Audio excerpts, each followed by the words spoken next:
Hello everyone, and in this video we're going to be discussing a new board game we'll be covering on the channel, and that is Root. Yeah, Root. So this is an asymmetrical war game.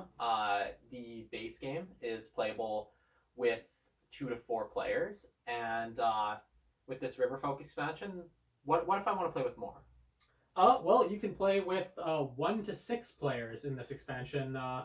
This Riverfolk expansion adds the ability to play cooperatively. It adds the ability to play against a bot opponent, and it also adds the ability to play competitively with up to 6 players by adding 2 new factions, which are both on the cover. But before we delve too deeply in that, what kind of is going on in Root in general?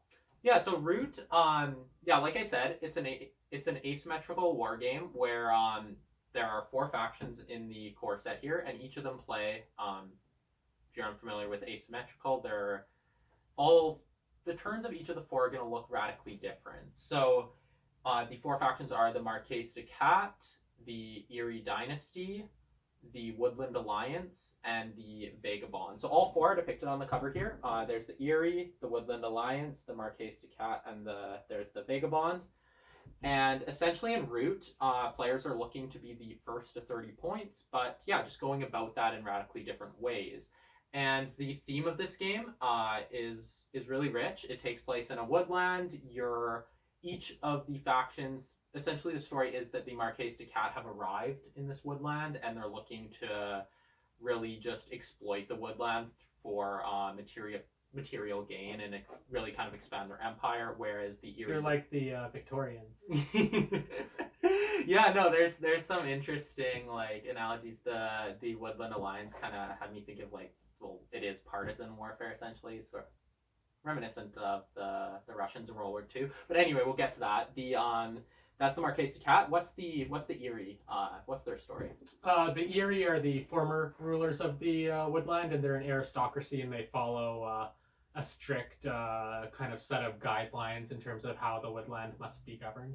Yeah, something, at least from what I've seen, some interesting things going on with their court, in that they have to really ensure that they're following their doctrines. Yeah, the Woodland Alliance, like I said, it's partisan, it's guerrilla warfare. The theme is that these are the repressed creatures of the woodland, and they're looking to reclaim the wood for themselves. So that's the foxes, the rabbits, the mice.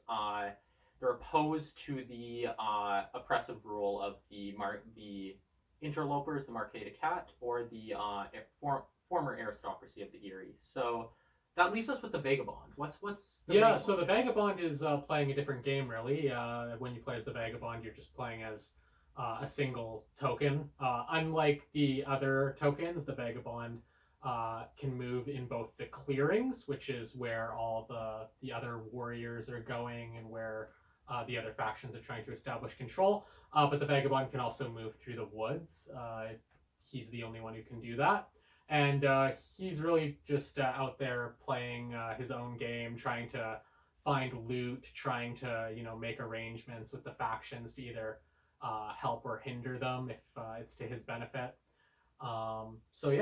Really a different type of gameplay going on there. Yeah, I believe literally going on quests and just trying to increase his fame or infamy. So yeah, that's really interesting. That 4th faction, I think the Vagabond being like the most radically different, but all of them doing very different things. So really interesting to see how they going to be really interesting to see how they play. Yeah, worth noting that while it's an asymmetrical game, as you mentioned, the win condition is not different. It's just the kind of turn actions that are going to look different for each faction. Yeah, the manner through which you get to those 30 points is going to be through very different means.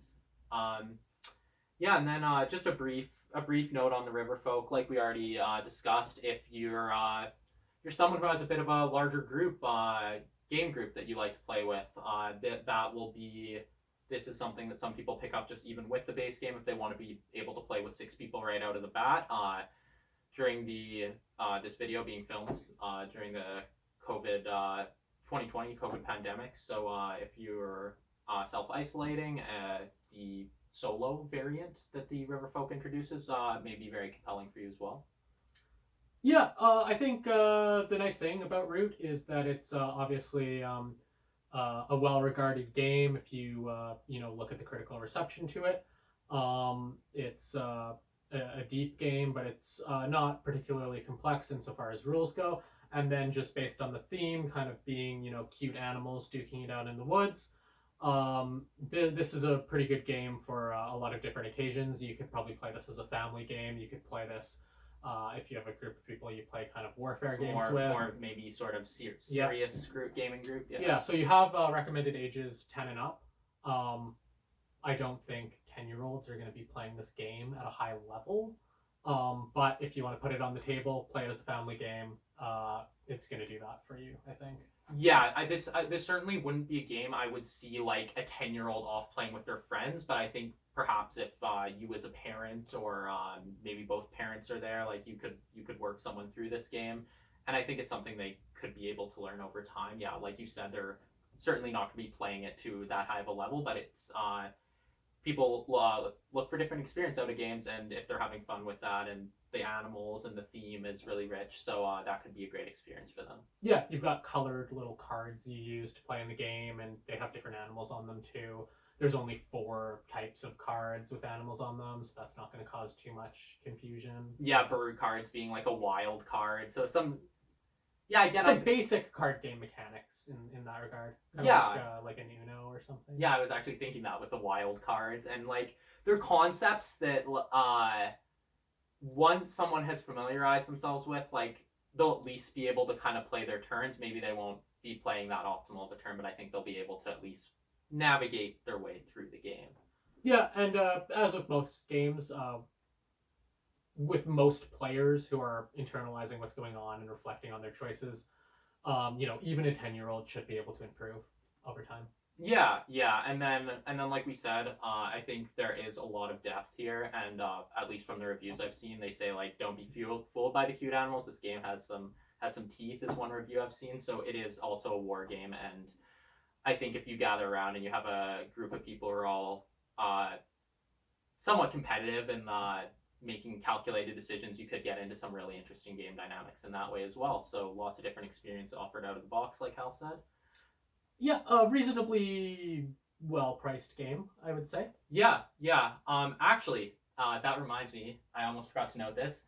Be careful if you are ordering root. If and I would say this, that if you are the more casual side of this, maybe looking more as a family game, I would say you wouldn't maybe have to worry as much about which printing you're ordering. But if you are someone who maybe is playing with a bit more of a strategic group and like you're looking for that more of that kind of experience, keep in mind that the game, this is the it is the first edition still, but it's the 4th printing of this game. If you are to go on at least Amazon.ca, the Canadian Amazon, they are currently selling, I believe it's the 2nd printing, and there are errata, rules updates, sort of things rebalanced a little bit over time. So keep in mind which printing you're ordering if you are looking for the very latest version of the game. I ordered this directly from the company's website. That's Leader Games, or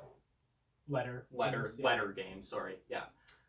And just keep that in mind. I know the River folks actually on their 5th printing, and that was this one was 2020. So keep in mind the printings if that's something that you are just maybe looking for a bit more of a strategic experience in terms of you really want the game to be as balanced as possible. But if it's more a family game, don't worry about it. If you just grab any copy on Amazon, I'm sure you'll enjoy it.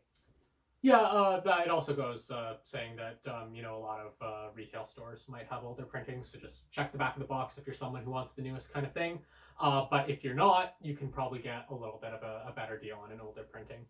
I think it was fairly expensive on Amazon. Actually, be careful when you're ordering this game. Really do a bit of research, check the Amazon price, but also check maybe your local store. You might actually find something better there, because at least I believe the Amazon price was a little high, I think, when I saw it.